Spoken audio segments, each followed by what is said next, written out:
Richard Ashford had everything: a billion-dollar empire, a beautiful fiancée, and a mother who raised him to see the world clearly. But when he hid behind a kitchen door to test the woman he planned to marry, he never expected the maid to shatter everything he thought he knew about love. What happened next would cost Jennifer her fairy tale, and give it to someone she'd never seen coming. Welcome to Stories by Jason. If you're settled in and ready for a good story, hit that subscribe button and tell me in the comments where you're watching from. I've got another exciting story coming your way tomorrow, and trust me, you don't want to miss it. Thank you so much for the love and support. You're truly appreciated, and I'm so grateful to have you here with me. Also, let me tell you something funny. Someone actually bet that I can't reach 1,000 subscribers before the end of this month, and honestly, I want to prove them wrong. So if you're watching this right now and you haven't subscribed yet, please hit that subscribe button and join the family. Reaching 1,000 subscribers is a very personal goal for me, and your support would mean the world to me. Thank you for believing in me and being part of this journey. And before you go, drop your name and location in the comments. I'd love to give you a special shout-out in my next video introduction. Richard Ashford stood behind the mahogany door of his study, his $4,000 suit pressed against the dark wood, his breathing deliberately shallow. From this angle, through the quarter-inch gap where the door met its frame, he had a perfect view of the sunlit living room where his mother sat in her wheelchair, the afternoon light catching the silver in her hair like a halo. On the Italian leather sofa across from her, Jennifer Cross, his fiancée of 6 months, scrolled through her phone, her Louboutin heels kicked off carelessly on the Persian rug that had cost more than most people's cars. This was the test. The one his mother hadn't asked for. The one Jennifer didn't know she was taking. Richard had built his fortune on reading people, on understanding what they revealed when they thought no one important was watching. He'd closed billion-dollar deals by recognizing the micro-expressions that betrayed desperation or confidence. But somehow, he'd let himself be blinded when it came to the woman wearing his ring, a 3-carat diamond that caught the light every time she raised her hand to adjust her hair, which was often. "Such beautiful weather today," Eleanor said, her voice soft but clear. She'd been a professor of literature before the stroke 2 years ago, and even now, diminished by her condition, she chose her words with care. "Richard mentioned you two might take a walk in the garden later?" Jennifer didn't look up from her screen. "Maybe. I have a call with my brand partners at 4. Richard's jaw tightened. He'd told Jennifer he had an emergency board meeting in Manhattan and wouldn't be back until late evening. He'd arranged for his driver to take him to the train station, made sure Jennifer saw him leave in the town car. Then he'd doubled back through the service entrance, the one the staff used, moving through his own home like a ghost. The idea had come to him 3 weeks ago, during a charity gala. He'd watched Jennifer charm a room full of Manhattan's elite, her laugh musical and perfectly timed, her hand on his arm possessive and proud. She was spectacular in public, gracious, witty, impossibly beautiful. But later that night, when they'd returned to the estate and his mother had asked Jennifer about her day, Jennifer had responded with monosyllables while texting, barely acknowledging Eleanor's presence. "Are you lonely out here?" Eleanor asked now, trying again. "It must be quite different from the city." "I'm managing." Jennifer's tone was clipped, distracted. She held up her phone and snapped a selfie, the afternoon light hitting her face at what she'd clearly calculated was the perfect angle. The natural lighting is actually amazing for content. Richard watched his mother's face, the small flicker of hurt that crossed it, quickly masked. Eleanor Ashford had taught him everything that mattered. That dignity was something you gave others, not just claimed for yourself, that service to others was the highest calling, that love was a verb, not a feeling. She'd raised him alone after his father's death, working 2 jobs to put him through Yale, never complaining, always believing he'd do something meaningful with the opportunities she'd sacrificed to give him.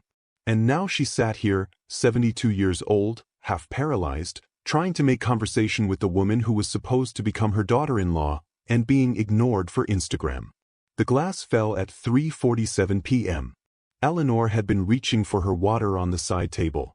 A simple movement that shouldn't have been complicated, but the stroke had stolen her fine motor control. Her hand trembled, misjudged the distance, and knocked the crystal tumbler off the edge. It hit the marble floor with a sharp crack, water spreading across the stone in a dark pool, shards glittering like diamonds. "Oh dear," Eleanor said softly, looking down at the mess with dismay. She started to move her wheelchair forward, but the wheels stuck on a shard of glass. Jennifer glanced up, took in the scene, and frowned. "God, Eleanor. Please be more careful. That's baccarat crystal." She went back to her phone. Richard's hands curled into fists. The tumbler was part of a set, worth perhaps $300. He could buy 1,000 sets without noticing the expense. But his mother sat there, distressed and apologetic, surrounded by broken glass and water, and his fiancée was more concerned about the cost than the person. "I'm so sorry," Eleanor said, her voice trembling slightly. "I didn't mean. If someone could help me move back, I don't want to roll over the glass." "The housekeeper will get it," Jennifer said, not looking up. "That's literally what we pay her for." But the housekeeper, Natasha, Richard remembered, though Jennifer had never bothered to learn her name, was upstairs, changing the linens in the guest rooms as she did every Tuesday afternoon. Richard knew the schedule of his household staff better than Jennifer did, apparently. Eleanor would be sitting there, trapped by broken glass, for at least another 15 minutes. Unless Jennifer chose to help her. Richard watched. Waiting. Praying he was wrong about what he was seeing. That Jennifer would put down her phone, go to his mother, help her navigate away from the danger. It would take 30 seconds. One small act of basic human kindness. Jennifer took another selfie, adjusted her hair, added a filter. Posted it with a caption Richard could just make out. "Country living has its charm sparkles #estate life #blessed and grateful." Something inside Richard's chest cracked, more devastating than any glass. "Jennifer," Eleanor said, her voice smaller now, "I'm sorry to bother you, but I'm afraid if I try to move on my own Eleanor, I'm working," Jennifer said with exasperation. "This is literally my job. I have 200,000 followers depending on me to post consistent content. Can you just wait for the help? Please?" The word "please" was perfunctory, dismissive. It wasn't a request, it was an order dressed in courtesy's clothing. Richard was about to step out. Test be damned, he couldn't watch his mother humiliated any longer, when he heard quick footsteps on the stairs. Natasha appeared in the doorway, laundry basket balanced on one hip, her dark hair pulled back in a practical bun, her uniform simple and neat. She took in the scene in an instant. The broken glass, Eleanor in her wheelchair looking distressed, Jennifer on the sofa looking annoyed, and set down her basket without a word. "Ms. Eleanor," she said warmly, moving toward the wheelchair, "don't you worry about a thing. Let's get you somewhere comfortable." "I can manage," Eleanor protested weakly. "I've made such a mess." "The glass doesn't matter," Natasha said firmly, already positioning herself to push the wheelchair backward, away from the danger. "Let me help you. That's what I'm here for." "Actually," Jennifer said, looking up for the first time with real attention, her voice sharp, "I didn't call you. Ms. Ashford was fine waiting." Natasha paused, glanced at Jennifer, then back at Eleanor. Richard saw the calculation happen in real time, the housekeeper weighing her job against what was right. It lasted less than a second. "With respect, Miss Cross," Natasha said quietly, "Ms. Eleanor shouldn't have to wait. And she's sitting in danger." The temperature in the room dropped 10 degrees. Jennifer stood up, and Richard recognized the particular tilt of her chin, the one that appeared when someone challenged her. He'd seen it with waiters who got orders wrong, with sales associates who didn't fawn sufficiently, with anyone who forgot that Jennifer Cross was the customer, the star, the person who mattered most in any room. "I'm sorry," Jennifer said, her voice diamond hard. "Did you just contradict me?" "I'm just helping Miss Eleanor," Natasha said, but Richard could hear the slight tremor underneath. This woman knew she was risking her job. And she was doing it anyway. "Your job is to do what I ask when I ask it," Jennifer said, taking a step forward. "Not to question my judgment. Do you understand the difference? Or do I need to speak to Richard about finding staff who know their place?" The phrase, "know their place," hung in the air like poison. Natasha's hands tightened on the wheelchair handles, but she didn't move away from Eleanor. "My place is taking care of this family," she said softly. "And right now, Ms. Eleanor needs help." Richard had heard enough. He'd seen everything he needed to see. His hand was on the doorknob, ready to step out and end the charade, when his mother's voice cut through the tension. "Natasha, dear," Eleanor said gently, "would you mind helping me to the study? I think I'd like to sit by the window there. The light is lovely this time of day." It was a graceful exit, his mother giving both women an out, defusing the confrontation. But Richard noticed that Eleanor didn't ask Jennifer for anything. Didn't even look at her. His mother, with her unfailing courtesy and kindness, had written Jennifer off in that moment. Had seen exactly what Richard had seen. Natasha wheeled Eleanor toward the study, toward the door behind which Richard stood. He had exactly 3 seconds to make a choice: step out and reveal himself, or move deeper into the room and maintain his cover. He chose to step back, positioning himself behind the floor-to-ceiling bookshelf that divided the study into a public space and a private reading nook. The wheelchair's soft were passed within feet of him as Natasha pushed Eleanor to the window seat, carefully locking the wheels and arranging a cushion behind his mother's back. "There you are, Miss Eleanor," Natasha said. "I'll bring you fresh water and clean up that glass. Can I get you anything else? Your book? Your shawl?" "You're very kind, dear," Eleanor said, and Richard heard the emotion in her voice, gratitude certainly, but also something like relief. "What's your name? I'm ashamed to say Jennifer's never properly introduced us, and my memory isn't what it was." "Natasha Reyes, ma'am. I've been working here for 4 months." "4 months," Eleanor repeated softly. "And in 4 months, you've shown me more courtesy than—" She stopped herself, a lifetime of good breeding preventing her from speaking ill of anyone. But Richard heard what she didn't say. And so did Natasha, judging by the sad understanding in her eyes. "I'll get that water," Natasha said gently. "And Miss Eleanor? That glass breaking wasn't your fault. These things happen.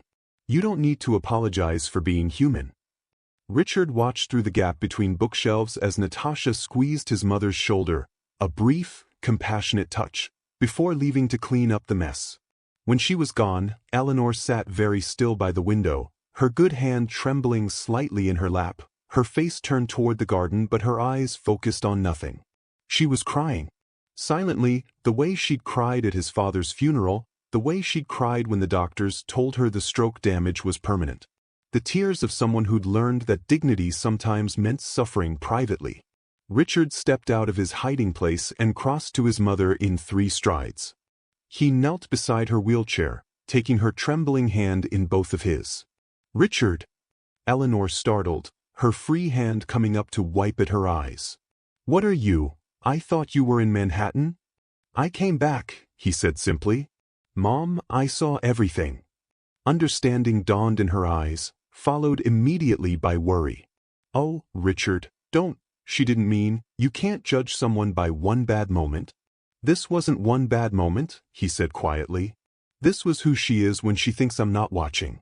When there's no benefit to being kind. When the only thing at stake is your dignity and comfort, and those things apparently don't matter to her." "She's young," Eleanor said, always generous. "She's from a different world. Maybe I expected too much." "You expected basic human decency," Richard interrupted. "That's not too much. That's the bare minimum."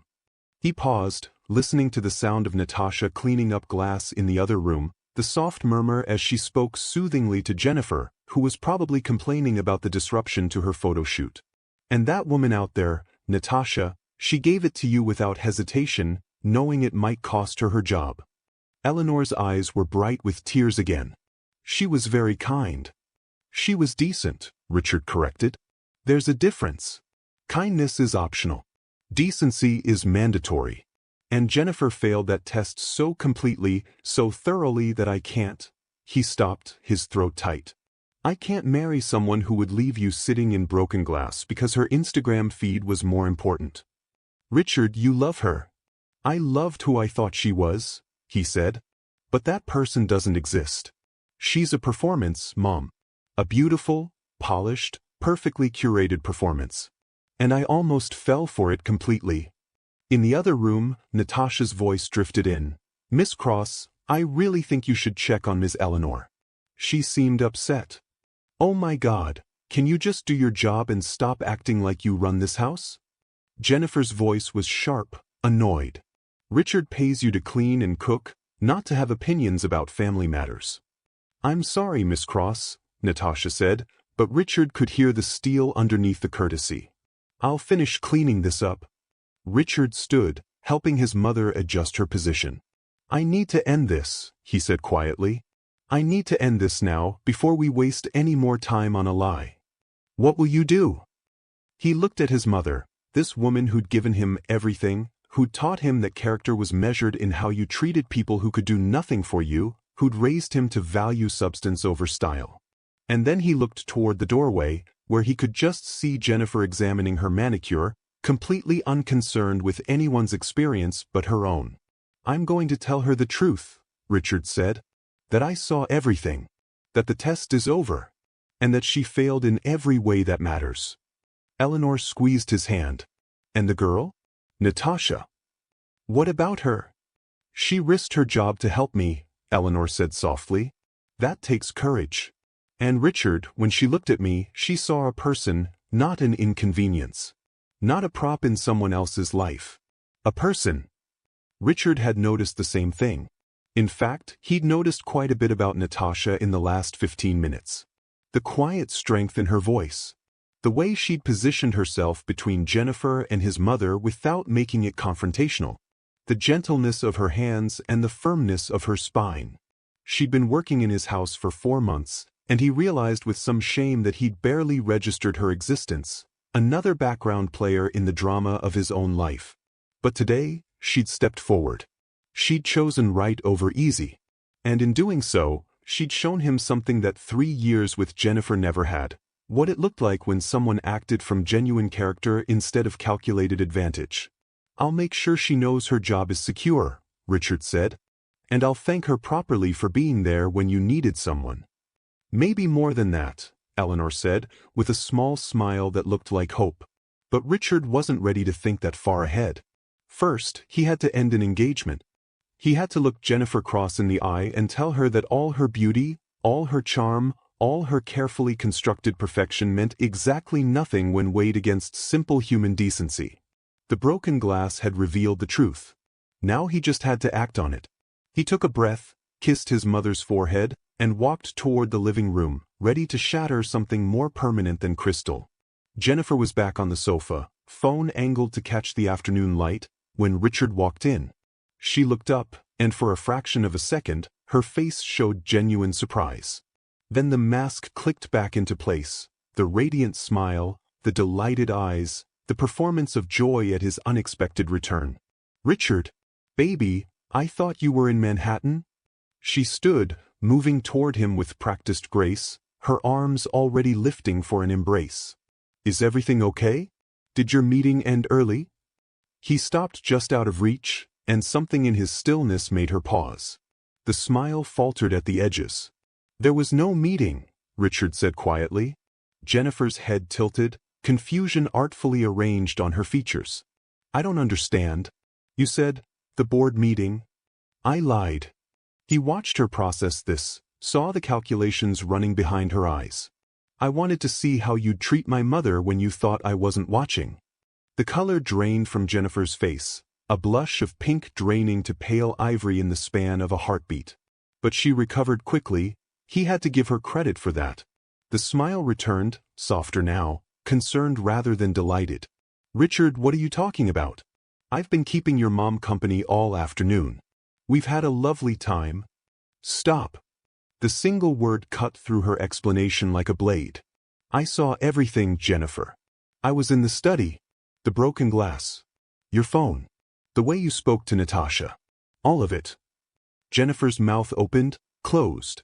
Her hand went to her throat, a gesture he recognized now as calculated vulnerability designed to evoke protection. But today, it just looked like theater. That's not, the glass was an accident, and I was in the middle of work, and she stopped, regrouped, took a step closer. Her voice dropped to something intimate, confessional. Okay, maybe I could have been more attentive. You're right. I'm sorry. I get so focused sometimes on my work that I forget. But Richard, it's been a stressful day, and I didn't mean anything by it. You know I care about Eleanor. Do you? Richard asked. Do you care about her, or do you care about what she represents? The story of the devoted fiancée who loves her future mother-in-law? Is that good for your brand? Jennifer flinched. That's not fair. What's not fair is what I watched you do for 43 minutes, Richard said, and his voice was steady, surgeon precise. You ignored her. You dismissed her. When she was surrounded by broken glass and asked for your help, you told her to wait for the staff. And when Natasha tried to help, you threatened her job for not knowing her place. I did not, Jennifer started, but Richard held up his hand. I heard you, Jennifer. I heard every word. And what I heard was someone who sees other people as props in her own story. My mother is 72 years old. She's disabled. She was in distress. And you were more concerned about your Instagram engagement than her safety. It wasn't like that, Jennifer said, but there was desperation creeping into her voice now, the performance cracking at the seams. You're making it sound worse than it was. I was going to help her, I had a call scheduled and I needed to. You needed to what? Richard asked. Take another selfie? Post another perfectly filtered lie about how blessed and grateful you are. He shook his head. I've spent 3 years watching you be spectacular in public and cruel in private. I told myself it was just stress, or that you were shy, or that you needed time to warm up to my family. But today showed me the truth. This is who you are. When no one important is watching, when it's just my disabled mother and a housekeeper you think doesn't matter, this is who you choose to be. Jennifer's eyes were shining now, tears gathering in the corners. Another performance, or maybe genuine distress at the loss of $1 billion future. Richard found he didn't care which. Richard, please, she said, and her voice broke beautifully, perfectly. I love you. I want to marry you. I want to build a life with you. One mistake doesn't erase 3 years. It wasn't a mistake, Richard interrupted. A mistake is an accident, an aberration. What I saw today was your character. Who you are when you think there's no cost to being cruel and no benefit to being kind. And Jennifer, your character is someone I can't spend my life with. The tears spilled over, tracking mascara down her cheeks. You're breaking up with me? Over this? I'm breaking up with you because I watched you fail the most basic test of human decency, and you don't even understand why it matters. He reached into his pocket and pulled out his phone, pulling up her Instagram. Her latest post, the one she'd made while his mother sat surrounded by glass, filled the screen. Country living has its charm, he read. Estate life. Blessed and grateful. You posted this while my mother was in distress 15 feet away from you. Jennifer grabbed for the phone. Delete that. Please, Richard, if someone sees, if this gets out? If what gets out? He asked, pulling the phone back. That the image you sell isn't real? That behind the filters and the captions, you're just someone who can't be bothered to help an elderly woman who needs assistance. That's not who I am. Jennifer's voice rose, genuine anger breaking through the tears. You're twisting everything. I made one mistake on one stressful day, and you're acting like I'm some kind of monster. I'm not calling you a monster, Richard said, and his voice was sad now, tired. I'm saying you're not the person I thought you were. And I can't marry someone I don't actually know. From the doorway to the study, a soft voice said, Should I come back later? They both turned.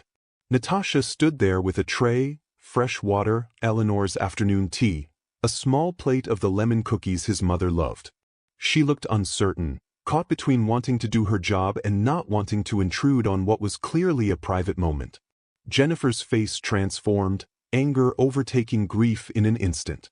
This is your fault, she spat, spinning to face Natasha. You and your insubordination and your little performance of perfect helpfulness.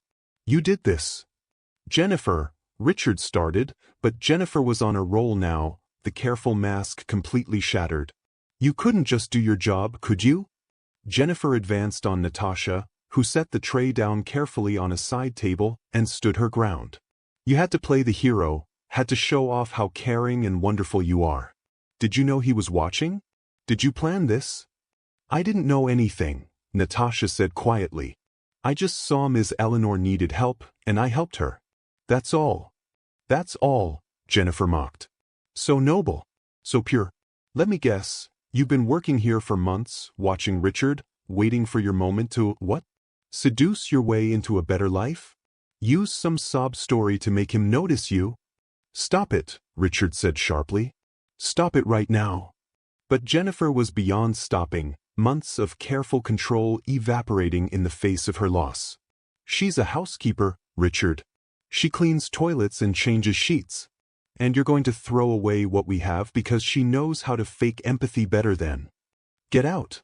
The words were quiet, but they cut through Jennifer's tirade like ice water. Richard looked at her, really looked at her, and saw a stranger. A beautiful, polished, utterly hollow stranger. What? Jennifer whispered. Get out of my house, Richard said. Pack your things.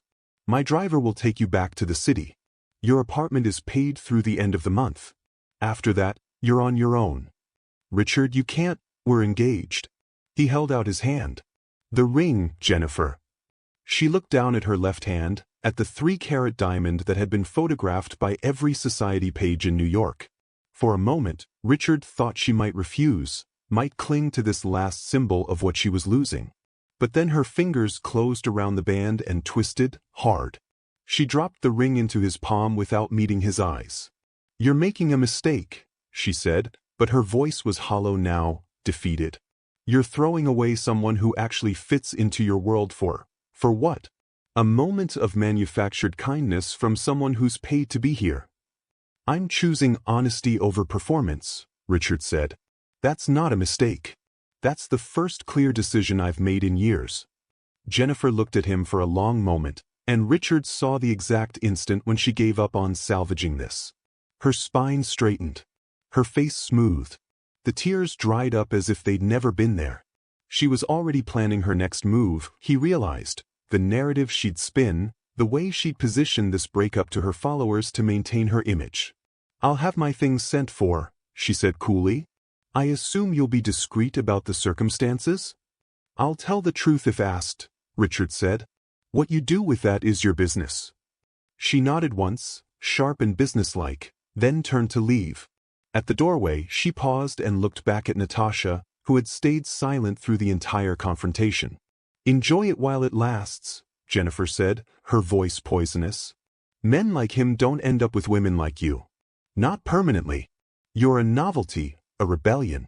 When he's done playing savior, you'll be back to cleaning his toilets. Remember that.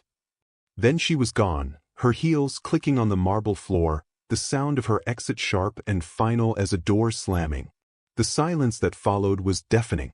Natasha stood frozen by the side table, her face carefully blank, her hands clasped in front of her. Richard realized she was shaking slightly, the adrenaline of confrontation catching up with her now that the danger had passed. I'm so sorry, she said, her voice barely above a whisper. Mr. Ashford, I never meant, I didn't know you were there. I swear I was just trying to help your mother. I wasn't trying to cause problems or... You have nothing to apologize for, Richard said firmly. He set the ring down on the side table, he'd deal with that later, and moved closer to Natasha, but not too close. He didn't want to overwhelm her. Natasha, you did exactly what you should have done. You helped someone who needed it. That's not causing problems. That's being human. But your engagement, your fiancé, Natasha's eyes were wide, brown and warm and completely horrified. I just ruined your relationship. You didn't ruin anything, Richard said gently. You revealed what was already true. There's a difference. He paused, realizing he was still speaking to her with the formal distance of employer to employee, as if she were part of the furniture of his life. And I owe you a massive apology. You've been working here for 4 months, and I didn't even know your last name until today. That's inexcusable. You're a busy man, Natasha said automatically, the response of someone used to making excuses for people who overlooked her. That's not an excuse, Richard said. You're part of this household. You take care of my mother, my home, my life in 1,000 ways I never bothered to notice. That stops now. From today, you're not invisible anymore. Not to me. Natasha looked up at him, and Richard saw something flicker in her eyes. Hope, maybe, or fear, or something complicated and unnamed. She opened her mouth to respond, but before she could, Eleanor's voice called from the study. "Richard? Natasha, dear? Is everything all right out there?" They looked at each other, and Richard saw Natasha make a decision. She picked up the tray with steady hands and moved toward the study. "I should bring Miss Eleanor her tea," she said. "She's probably worried." Richard followed her, and together they entered the study where his mother sat by the window, her face creased with concern. Eleanor looked between them, reading the room with the skill of someone who'd spent a lifetime paying attention to what people didn't say. "Jennifer's gone," Richard said simply. "For good." Eleanor's hand went to her heart. "Oh, Richard. Because of what happened today? Because of me?" "Because of who she showed herself to be," Richard corrected.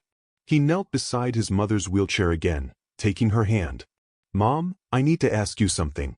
If you'd been alone today, if Natasha hadn't been here, would you have said anything to me about how Jennifer treated you?"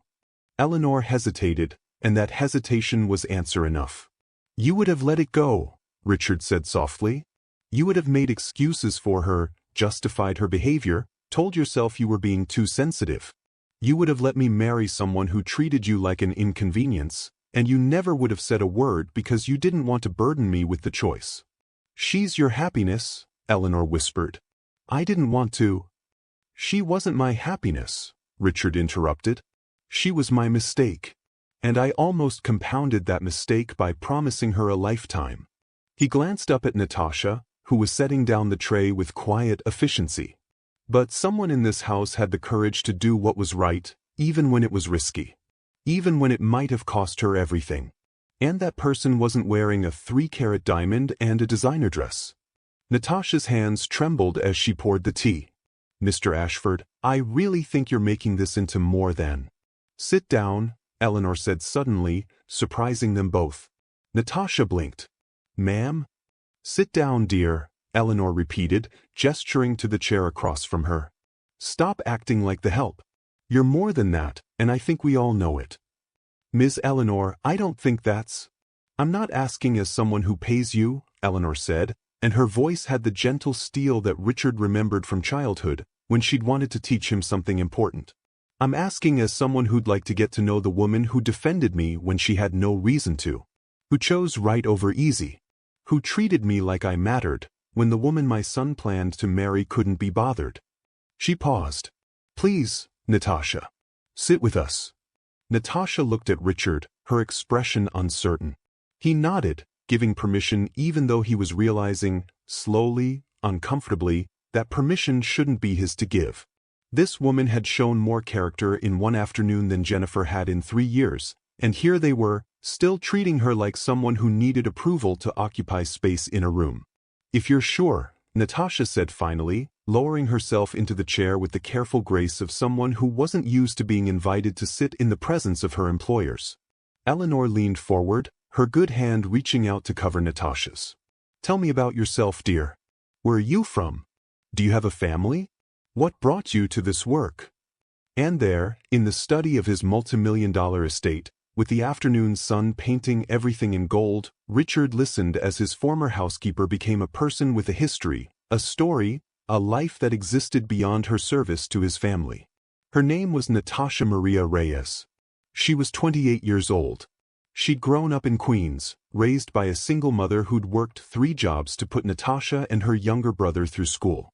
She'd graduated from City College with a degree in social work, but after her mother got sick and the medical bills started piling up, she'd taken whatever work she could find that paid decently and offered flexibility. Housekeeping for wealthy families paid better than most people thought, and the hours allowed her to visit her mother during the day. "She passed last year," Natasha said quietly. "Cancer.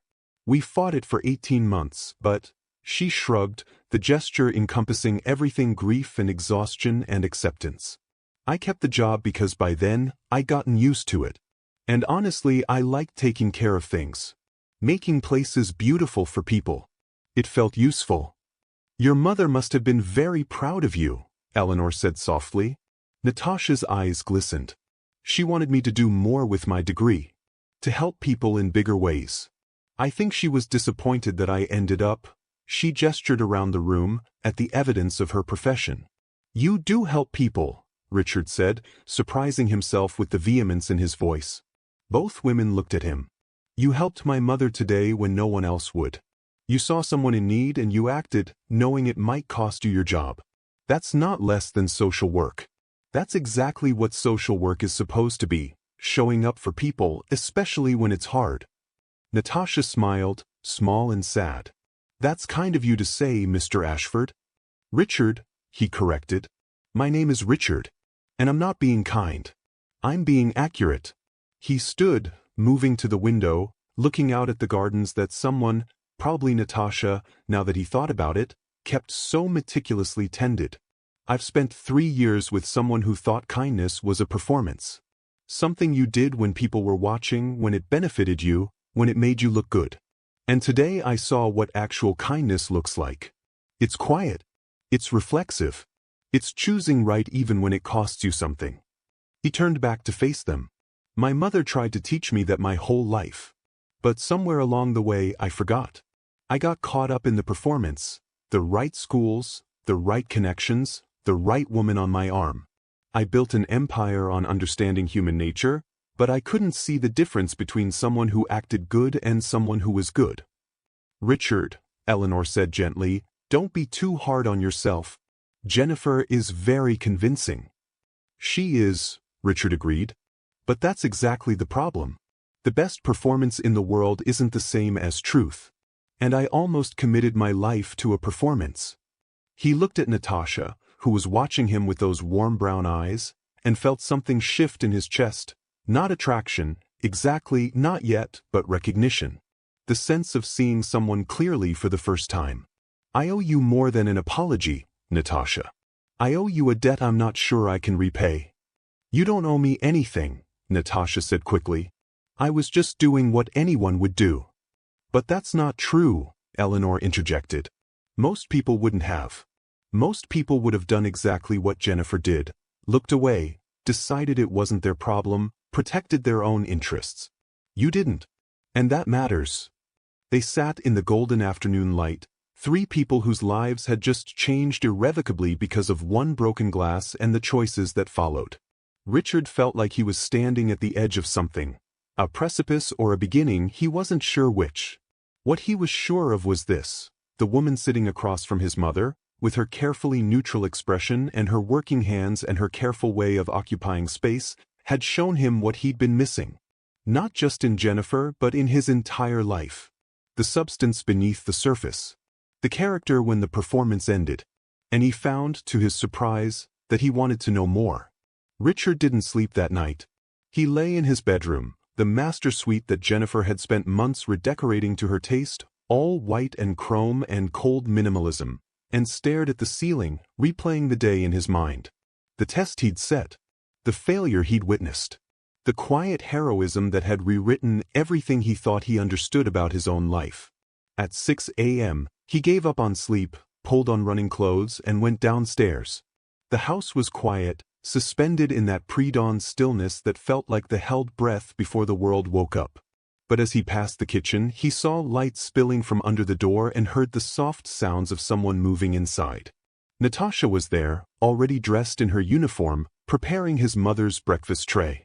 She startled when he entered, nearly dropping the teacup she'd been arranging. Mr. Ashford. Richard, I'm sorry, I didn't realize you were awake. I couldn't sleep, he admitted, moving to the coffee pot. Do you mind if I join you? She looked uncertain, but gestured to the kitchen island. Of course. It's your house. It's our house, Richard corrected, pouring himself coffee.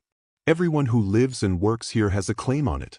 I think I forgot that somewhere along the way. Natasha didn't respond, but he saw something soften in her expression. They worked in silence for a moment, her preparing Eleanor's breakfast, him just existing in the space, trying to figure out how to say what he needed to say. I fired Jennifer's decorator this morning, he said finally. Had him come at 5 a.m. to remove all her changes to the house. By the time my mother wakes up, there won't be any trace of Jennifer's presence here. Natasha's hands paused over the tray. That seems fast. It is, Richard agreed. But I don't want my mother to have to wake up and see reminders of yesterday. She already feels guilty enough. She shouldn't, Natasha said quietly. None of this was her fault. Try telling her that. Richard took a sip of coffee, bitter and black, exactly how he needed it. She called me at midnight last night, crying, saying she'd ruined my chance at happiness, that she'd been selfish to expect Jennifer to care about her, that she should go to a nursing home so I could find someone new without her being a burden.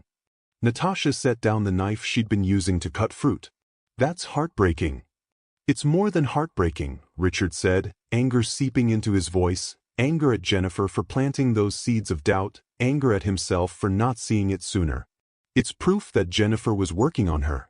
Slowly, systematically, making my mother feel like an inconvenience. A problem to be solved.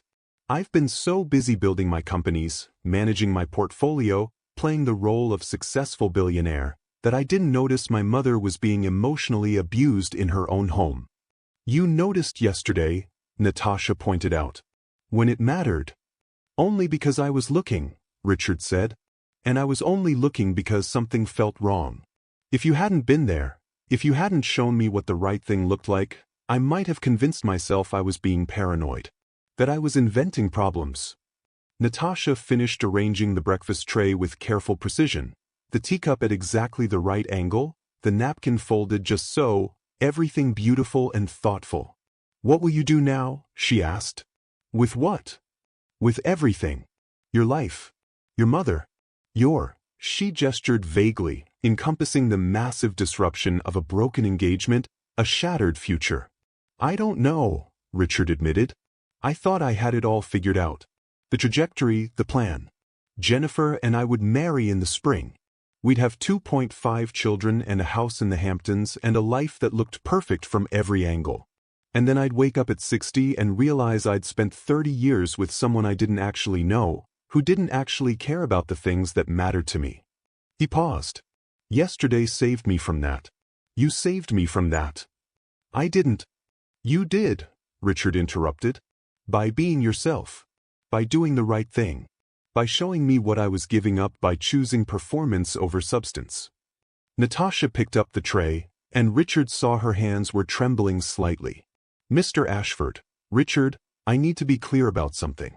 What happened yesterday, what I did, it wasn't about you. It wasn't some bid for your attention or some scheme to elevate myself. I helped your mother because she needed help. That's all. And if you're thinking, if there's some expectation now that She stopped, clearly struggling with how to articulate what she was afraid of without being disrespectful. Richard set down his coffee cup, moved around the island so he was facing her directly. I have no expectations of you, Natasha. None. What you did yesterday, you did out of character, not calculation. I understand that. And I'm not confusing gratitude with anything else. He paused, choosing his words carefully. But I would like to get to know you. The real you. Not as my employee, but as a person. Is that something you'd be comfortable with? She studied him, her brown eyes searching his face for something, sincerity, maybe, or hidden agenda. Why? Because in one afternoon, you showed me more integrity than I've seen in 3 years with someone I thought I loved. And I'm realizing that I've built my entire life around people who perform well, who say the right things, wear the right clothes, make the right connections. But I don't actually know if any of them are real. If any of them would help someone in need when there was nothing in it for them. He held her gaze. I know you're real. I saw it. And I think I need more real in my life. Natasha was quiet for a long moment. Then she said, I need to take this to your mother. She'll be wondering where her breakfast is. It wasn't a yes. But it wasn't a no either. Over the next 3 weeks, Richard restructured his life around a simple principle: pay attention. He started having breakfast with his mother every morning. Not just walking through the kitchen to grab coffee, but sitting with her, talking about her day, her comfort, her needs. He learned that she hated the new physical therapist Jennifer had hired, too rough, too impatient. He learned that she missed teaching, missed having students, missed feeling useful. He learned that she'd been afraid to tell him any of this because Jennifer had made it clear that Eleanor's needs were burdensome. He fired the physical therapist and hired someone his mother actually liked. He arranged for her to tutor local high school students in literature twice a week via video call. He made sure the house was arranged for her comfort, not for Instagram aesthetics. And he watched Natasha. Not creepily, he hoped. Not with the intensity of someone hunting for a replacement relationship, but with the attention of someone trying to understand how a person moved through the world when they thought no one important was watching. What he saw fascinated him. Natasha was efficient, yes. Professional, certainly. But beyond that, she was thoughtful in ways that spoke to a deep reservoir of empathy. She remembered that his mother liked her tea at exactly 170 degrees. She noticed when the roses in the garden started to wilt and replaced them before Eleanor had to see them dying. She rearranged furniture in tiny ways that made rooms more accessible for a wheelchair, never announcing the changes, just quietly making Eleanor's life easier. And she was smart, wickedly so. He discovered this by accident one evening when he found her in the library, reading one of his first-edition philosophy texts during her break. Kant? He'd asked, surprised. She'd startled, nearly dropping the book. I'm sorry, I know I shouldn't touch your collection without asking. I don't care about that, Richard interrupted. I'm just curious. Are you enjoying it? She'd relaxed slightly. I'm finding it frustratingly abstract and simultaneously brilliant. He has this way of making simple things complicated and complicated things clear, all at once.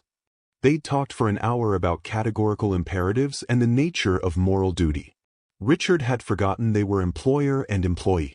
He'd forgotten everything except the pleasure of talking to someone who challenged him, who didn't agree with everything he said, who had her own well-reasoned opinions and defended them with precision. When Natasha finally left to finish her work, Richard sat in the library for another hour, staring at the book she'd been reading, trying to figure out when exactly getting to know her had turned into something that felt dangerously like falling. His mother noticed, of course. Eleanor might have been physically diminished, but her observational skills were sharp as ever. You're different lately, she said one morning over breakfast. Lighter, somehow. More present. I'm paying attention, Richard said.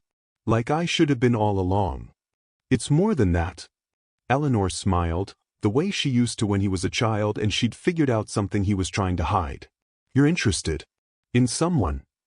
Richard didn't bother denying it. Is it that obvious? Only to someone who knows you, Eleanor said. Does she know? I haven't said anything. I don't want to make her uncomfortable.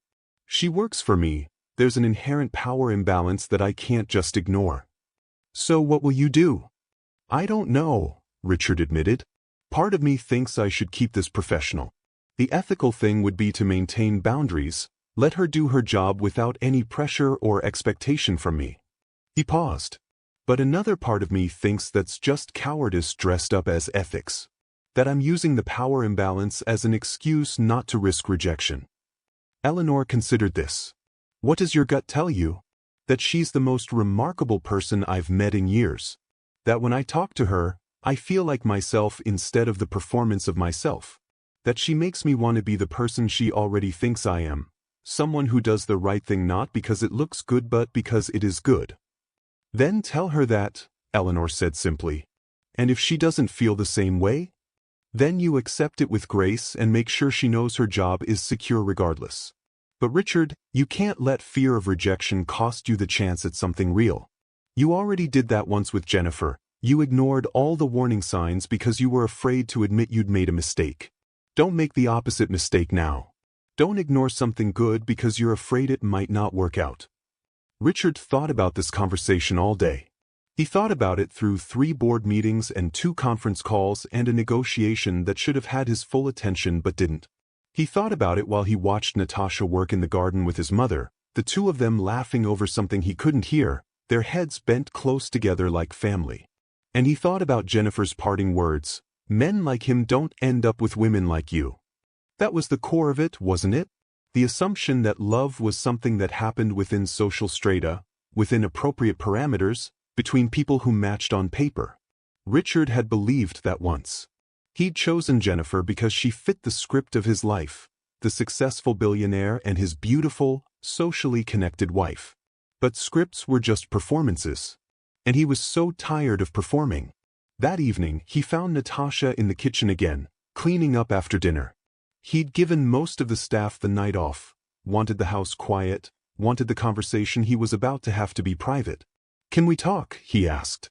She looked up, something wary in her eyes. "Of course. Is something wrong?" "No.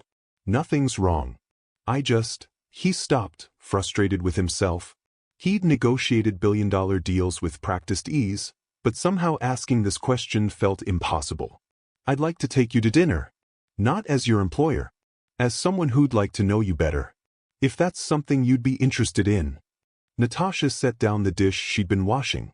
Her face was carefully neutral, but Richard saw the tension in her shoulders. "I don't think that's a good idea." "Can I ask why?" "Because you're you and I'm—" She gestured at herself, at the uniform, at the evidence of the gap between them. "This doesn't make sense, Richard. 3 weeks ago, you were engaged to someone else. Someone who fits into your world. And now you're asking me to dinner, and I can't tell if it's because you genuinely see something here or if you're just grateful I helped your mother and you're confusing gratitude with something else." "I'm not confused," Richard said quietly. "I'm clearer than I've been in years." "Are you?" Natasha challenged. "Or are you rebounding from a broken engagement with the nearest available woman who happens to be convenient and already in your house?" The words stung, mostly because Richard had asked himself the same question 100 times. "That's fair," he admitted. "And I understand why you'd think that. But Natasha, I've spent the last 3 weeks watching you. Not as an employer watching an employee, but as a person watching another person. And what I see is someone with more integrity, more intelligence, more genuine warmth than anyone I've met in the social circles I've been traveling in for years. You barely know me. I know you read Kant on your breaks.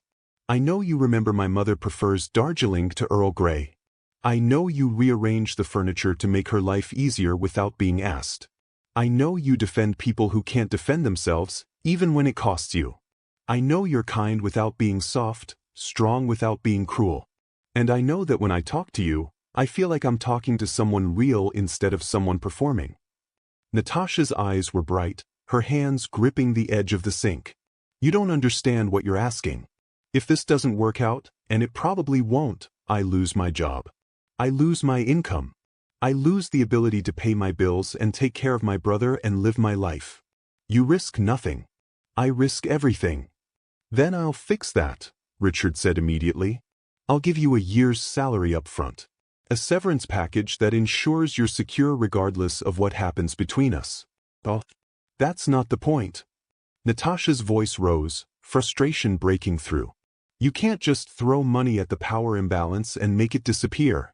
You're asking me to risk my entire life on the possibility that you might actually want me for me, and not because I'm some rebound project or some fantasy of the noble working-class girl who's so much more real than your shallow ex-fiancé. Is that what you think you are to me?" Richard asked, stung. "A project? A fantasy? I don't know what I am to you," Natasha said, and there were tears in her eyes now, angry and frightened. "And that's the problem. You've had 3 weeks to think about this, to decide you're interested, to rationalize this to yourself. I've had 30 seconds to process the fact that my employer is asking me on a date, and I have no idea if saying yes means I'm being smart or if I'm being the biggest fool in the world." Richard stepped back, giving her space, feeling like an idiot. She was right about all of it. He'd been so focused on his own epiphany, his own realization that Natasha was remarkable, that he hadn't considered what this looked like from her perspective. There's the vulnerability. The very real possibility that he was just a rich man with a savior complex and a broken engagement, looking for someone to make him feel better about himself. "You're right," he said quietly. "I'm sorry. I didn't think about how unfair this is to you. How much you're being asked to risk while I risk almost nothing." He paused. "Would it help if I told you I'm terrified?" That surprised her. "Of what?" "Of being wrong about you. Of being wrong about me. Of discovering that I'm not actually capable of a real relationship, that I'm too damaged by years of performing to recognize genuine connection when I find it." He met her eyes.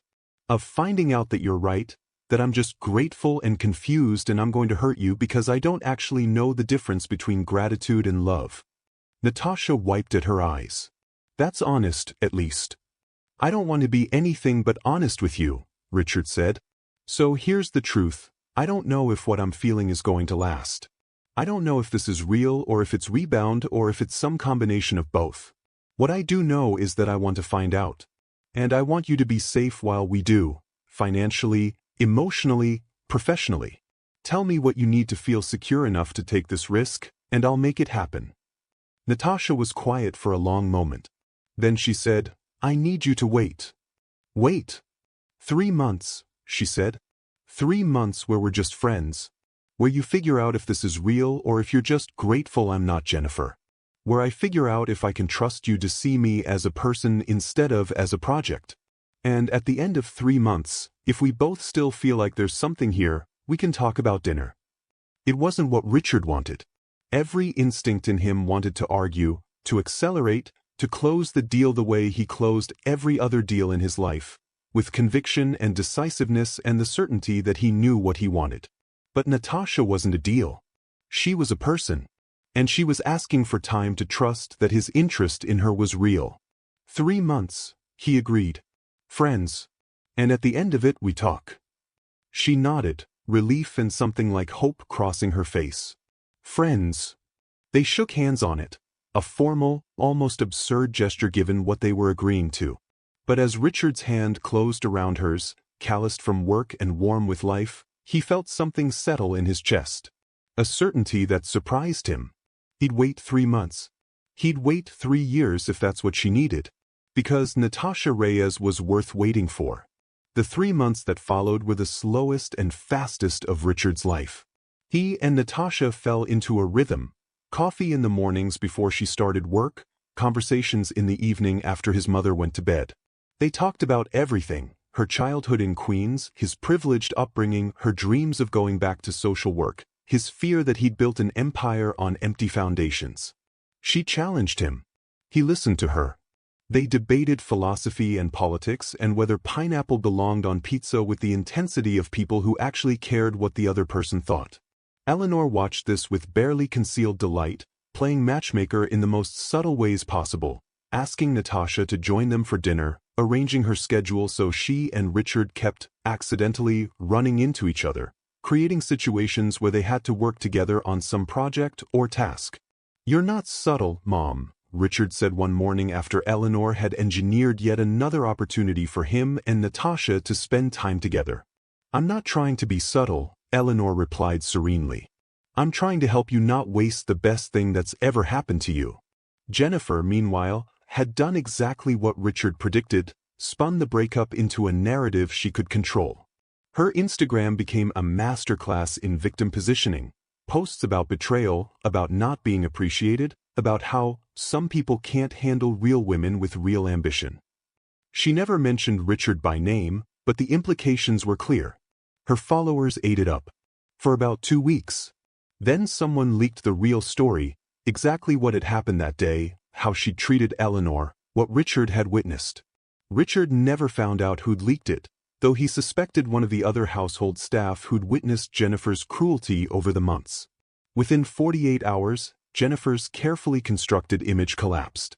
Sponsors dropped her. Followers abandoned her. The social circles that had embraced her closed ranks against her. Richard felt no satisfaction in her downfall. Just sadness that she'd spent so much energy building a lie that she'd never bothered to become the person she was pretending to be. As the 3 months drew to a close, Richard found himself nervous in a way he hadn't been since his first board meeting at 25. He and Natasha were having dinner, their first real date, the one they'd agreed to after the waiting period ended. He'd chosen a quiet restaurant, intimate and private, where they could talk without being observed or photographed. Natasha arrived wearing a simple blue dress, her hair down in soft waves, looking nervous and beautiful and real. When she smiled at him, Richard felt his heart do something complicated in his chest. "Hi," she said. "Hi," he replied, and they both laughed at the absurdity of the formality after 3 months of increasingly intimate friendship. They ordered food neither of them tasted, too focused on the conversation, on finally being able to talk about what had been building between them, what they'd both been trying not to name during the waiting period. "I was wrong," Natasha said over dessert, her eyes warm in the candlelight. "That first night in the kitchen, I told you that you were confusing gratitude with something else. But I was wrong. Or at least, I was wrong to be so certain." "What changed your mind?" "The last 3 months," she said simply. "Watching you show up every day. Watching you really see your mother, really listen to her, really care about making her life better. Watching you read the books I recommended and actually think about them, not just to impress me but because you were genuinely interested. Watching you be consistently, boringly decent." She smiled. "It's hard to maintain a performance for 3 months straight. I kept waiting for the mask to slip, for the real Richard to show up, the billionaire who couldn't really be interested in someone like me. But he never did. You never did. Because this is the real me," Richard said. "Or at least, the me I want to be. The me I am when I'm with you. I like that person," Natasha said softly. "I like him a lot." "Enough to give him a real chance?" Richard asked.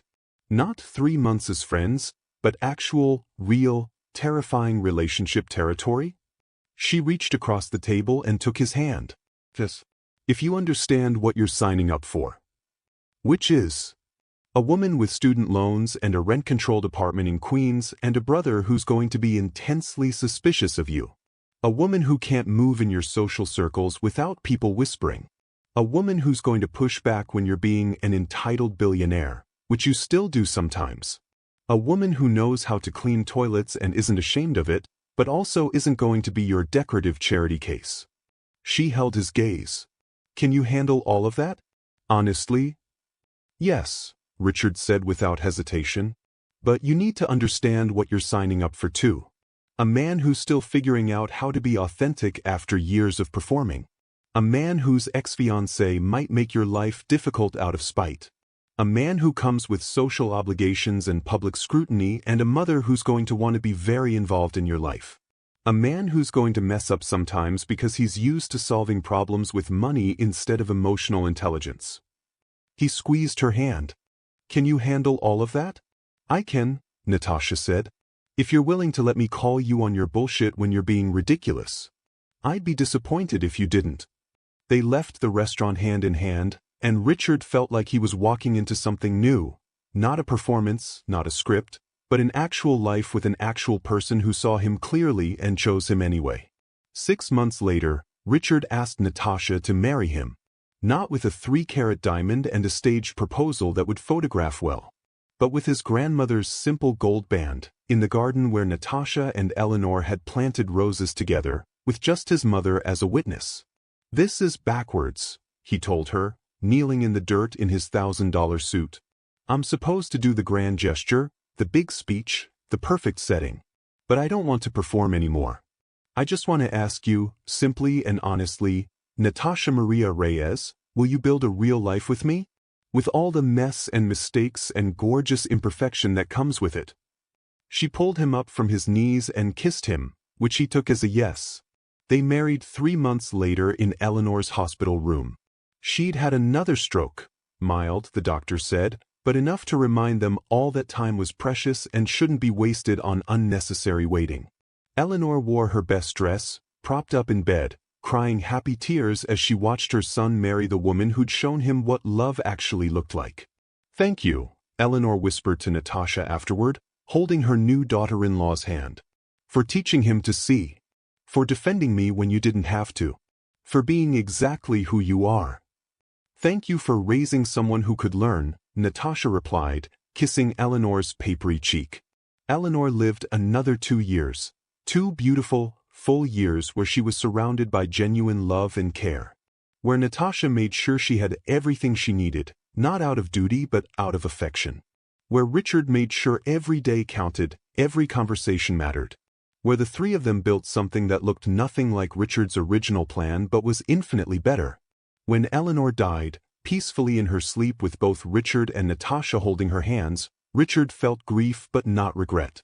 His mother had died knowing she was loved. Knowing she mattered. knowing that her son had found someone who treated people with dignity not because it was strategic but because it was right. At the funeral, Jennifer sent flowers. The card read, "My condolences on your loss." Nothing more. It was the first time Richard had heard from her in nearly 3 years. He had the flowers donated to a nursing home without comment. Some chapters closed themselves. 5 years after the broken glass that changed everything, Richard stood in the living room of his estate, no longer cold and minimalist, but warm with the evidence of actual life. Natasha's books on the shelves next to his. Photos of their wedding, of Eleanor laughing, of the family they were building. The wheelchair was gone now, donated to someone who needed it, but the space where Eleanor used to sit by the window was marked with a small memorial table, her favorite books, a photo of her teaching, fresh flowers that Natasha replaced every week. Richard's companies had never been more successful, but he'd restructured his priorities, working from home more, traveling less, making sure he was present for the life he'd built. Natasha had gone back to school, finishing her MSW, and now ran a nonprofit that Richard funded but she controlled, helping families navigate medical crises. They had fights. Of course they did. About money, about boundaries, about Richard's occasional lapses into thinking wealth could solve everything. About Natasha's stubborn refusal to accept help even when she needed it. About the normal, messy, real complications of building a life together. But they also had each other. Really had each other. Not the performance of partnership, but the genuine thing. The kind of love that showed up when it was hard, that chose right over easy, that saw clearly and stayed anyway. Sometimes, late at night, Richard thought about the day he'd hidden behind the study door to test his fiancée. How he'd been looking for proof that Jennifer was who he hoped she was. How instead, he'd found proof that she wasn't. But more importantly, he'd found Natasha. Not because she was trying to be found. Not because she was performing for his benefit. But because she'd done what was right when she thought no one important was watching. The broken glass had shattered more than crystal. It had shattered illusions. And in doing so, it had revealed the truth that Richard had been searching for his whole life. Real love wasn't found in perfection. It was found in character. In the choice to show up, to help, to care, even when it cost you something. It was found in the quiet moments when no one was watching, when there was no reward except the knowledge that you'd done right by another human being. Jennifer had been beautiful, polished, perfect on paper. But Natasha was real. And real, Richard had learned, was worth everything. 10 years after the test, Richard found himself in the same living room, surrounded by family. Natasha sat across from him, reading a report from her nonprofit. They'd just opened their 5th location, helping hundreds of families navigate medical crises.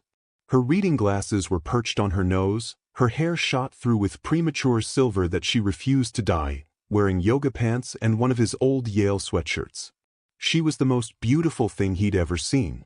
Their daughter, Eleanor, named after the grandmother she'd never meet, was doing homework at the coffee table, chewing on her pencil the way Richard did when he was thinking. Their son, Michael, named after Natasha's mother, was building something elaborate with blocks in the corner, narrating an involved story about dragons and heroes. "Remember when this room was white and chrome and completely lifeless?" Natasha asked, looking up from her report. "I try not to," Richard replied. "That was a different life. It was only 10 years ago. Like I said, a different life." She smiled, that warm, genuine smile that still made his heart do complicated things. "Do you ever regret it? Not Jennifer specifically, but the path not taken? The life you would have had if you'd married someone from your world?" Richard looked around the room, at the toys scattered on the expensive rug, at the crayon marks on the wall that they kept meaning to paint over but somehow never did, at the evidence of real life being lived in a space that used to be designed for Instagram perfection. "Not for a second," he said. "That life would have looked better. But this life is better. There's a difference." "That's very wise," Natasha teased. "Did you read that in a philosophy book?" "I learned it from you," Richard said. "You taught me to see the difference between what looks good and what is good. Between performance and substance. Between love as a feeling and love as a choice you make every day." "Daddy's being sappy again," Eleanor announced without looking up from her math homework. Your father has earned the right to be sappy, Natasha said.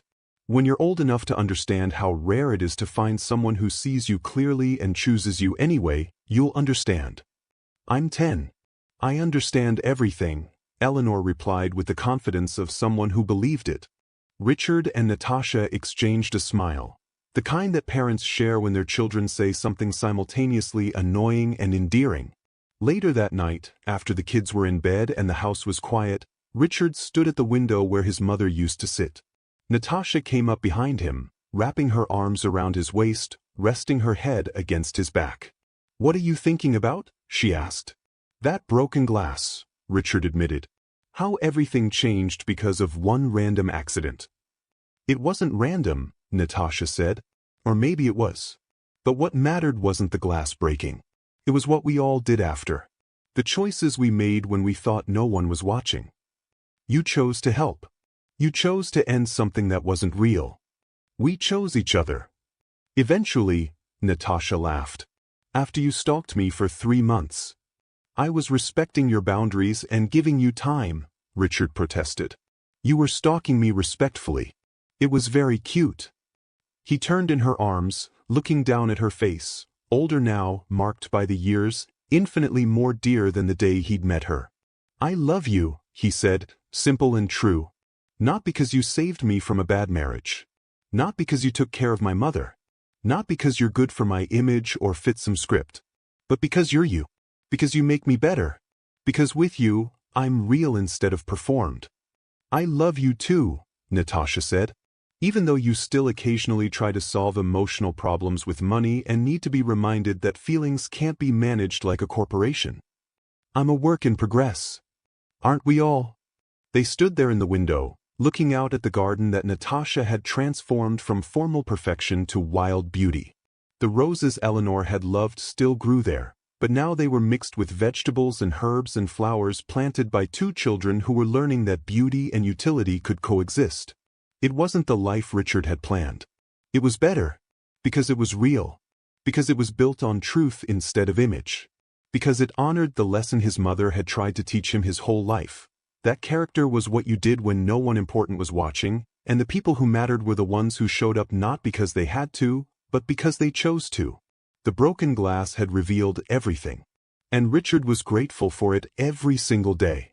So what would you have done in Richard's position? If you'd been hiding behind that door, watching the person you planned to spend your life with treat your mother like she was invisible, would you have had the courage to walk away? Or would you have convinced yourself it was just one bad day, that you were being too harsh, that love meant overlooking the hard truths? This story reminds us that character isn't what we show when we're being watched. It's what we reveal when we think no one important is looking. Jennifer had the ring, the looks, the perfect image. But Natasha had something infinitely more valuable, a good heart and the courage to do what was right even when it was risky. If this story made your blood boil at Jennifer's cruelty, or if it restored your faith that good people still exist and genuine love is still possible, I need you to do something for me right now. Smash that like button if you believe character matters more than status.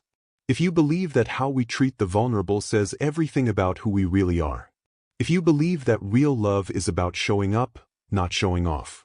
Drop a comment below and tell me, character over status, if you're on Natasha's side. Or tell me about a time when someone showed you unexpected kindness that changed your life. Or share what you would have done in Richard's position. I read every single comment, and your stories matter. Subscribe and hit that notification bell because I post stories like this every single week. Stories about justice served, about people who chose right over easy, about love that's real instead of performed. Stories that remind us that integrity still matters, that decency still exists, and that sometimes the people we overlook are the ones who have the most to teach us. This isn't just a channel. It's a community of people who believe that character matters. Who believe that how we treat others, especially when there's nothing in it for us, defines who we are. Who believe that real love is found in substance, not surface. Share this story with someone who needs to hear it. With someone who's doubting whether good people still exist. With someone who's choosing between what looks right and what is right. Be the person who reminds them that Natashas still exist in this world. And so do Richards who are brave enough to choose substance over style. We're building something here. A community that refuses to accept that superficial is good enough. That demands authenticity. That celebrates the quiet heroes who do the right thing when no cameras are rolling. Are you with me? Because if you are, I'll keep bringing you these stories. Stories that make you think. Stories that restore your faith in humanity. Stories that remind you that broken glass can reveal beautiful truths, if we're brave enough to look at what it shows us. Like, comment, subscribe, share. And join the community that chooses real over performed every single time. Justice isn't just served in courtrooms. Sometimes it's served in living rooms, by housekeepers with courage and billionaires with clarity. And I'm here to tell those stories. See you in the next one. Until then, choose character. Boys.